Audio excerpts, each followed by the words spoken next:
Përshëndetje.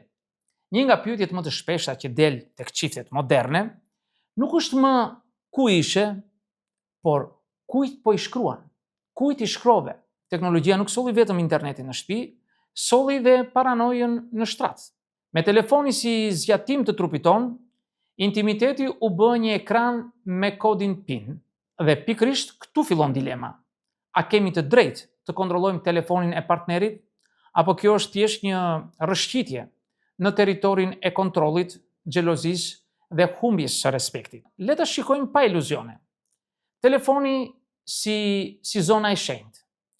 Në psikologjinë e marrëdhënieve, telefoni i partnerit nuk është thjesht një pajisje. Ai është zona e tij private, vendi ku shkëmben mendime, ku flet me familjen, miqt, ku shpreh humorin dhe po ndonjëherë edhe ankesat për ty. Shumë njerëz ndihen më të zhveshur kur dikush u lexon mesazhet sesa kur i shela kuriq. Kur ti i futesh telefonit të partnerit, nuk po sheh vetëm nëse ka dikë tjetër, po futesh në të gjithë sistemin e tij privat të komunikimit. Në një farë mënyre, është si të hapësh ditarin personal, vetëm që në version digital. Pse lind dëshira për të kontrolluar? Kjo nuk ndodh nga hiçi. Zakonisht lidhet me pasiguri personale. Sa më i ulët vetëvlerësimi yt, aq më shumë kërkon prova se tjetri nuk po të tradhton. Përvoja të mëparshme. Kush është djegur një herë, i fryn dhe kosi tani. Nëse je tradhtuar më parë, truri yt bën lidhjen telefon baraz rrezik.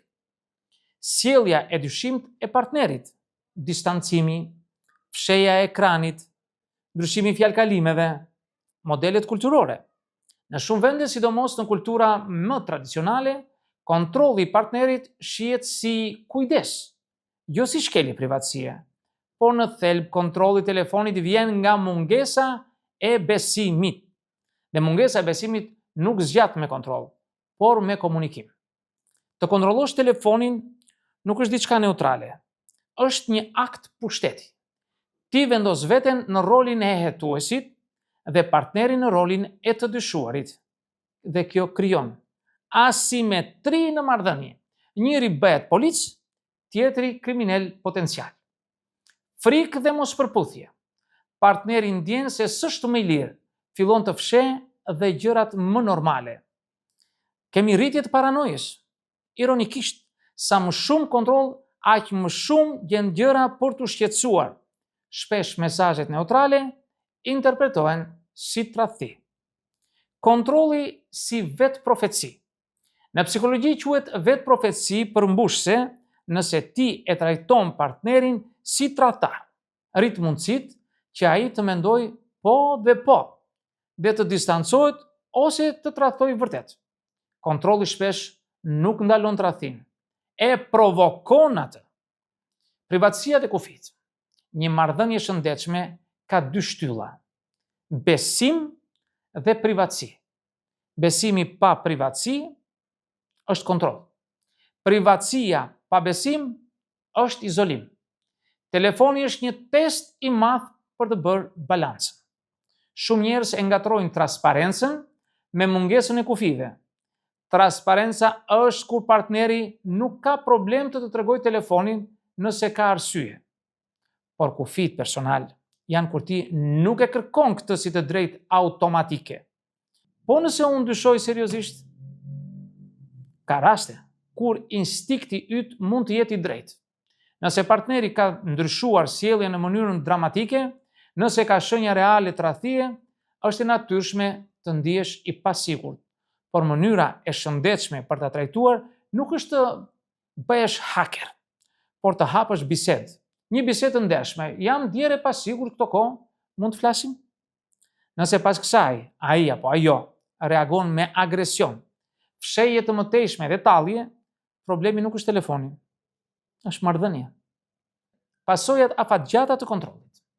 Studimet në psikologjinë e çifteve tregojnë se çiftet që praktikojnë kontroll digital, pra lexojnë mesazhet e ndjekin partnerin dhe me GPS, kontrollojnë emailët, kanë nivel më të lartë konflikti, seksualitet më të ulët dhe intimitet më të dobët, probabilitet më të lartë ndarjeje.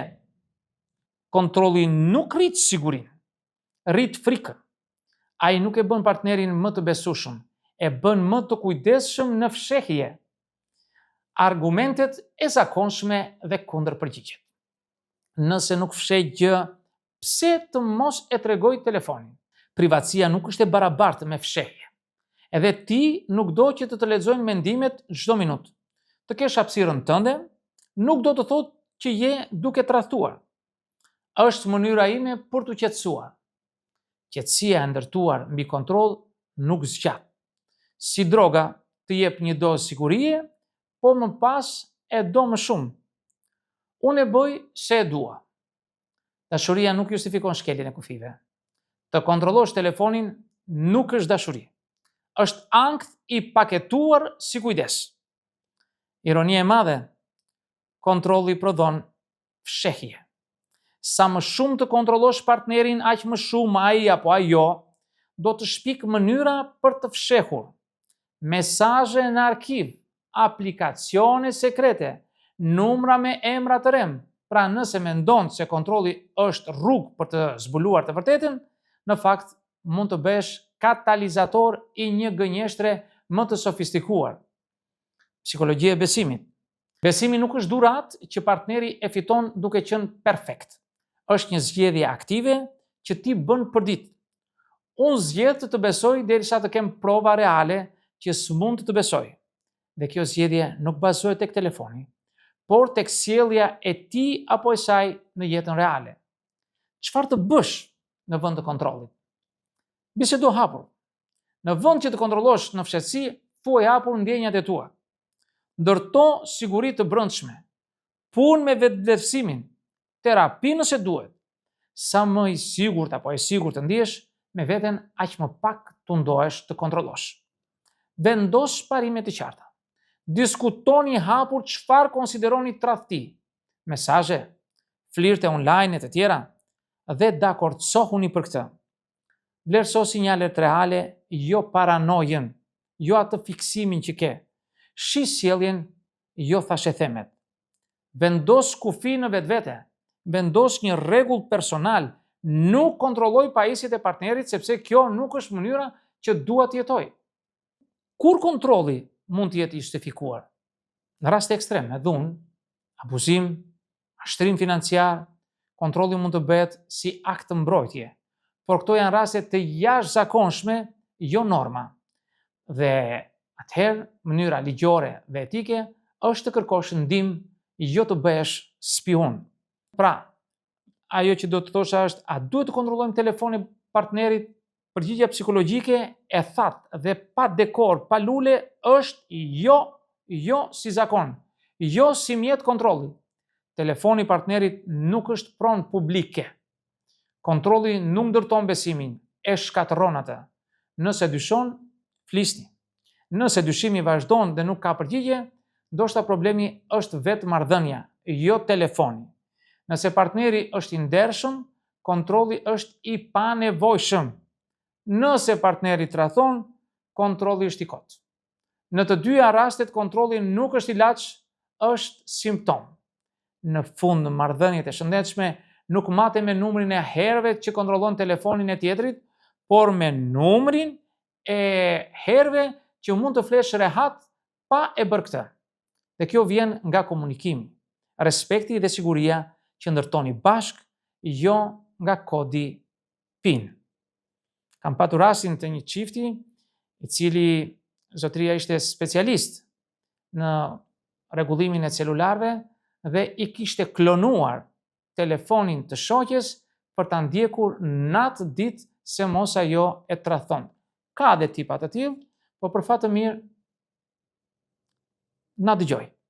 Ktheu rrugë. Miq, këto do të thosha në këtë video. Ju falenderoj për vëmendjen. Nëse keni dëshirë, bëni ndonjë koment, por mos harroni të bëni subscribe për të marrë video të jetë her pas here në kanalin tim. Dhe deri në videon tjetër, miru takofsh.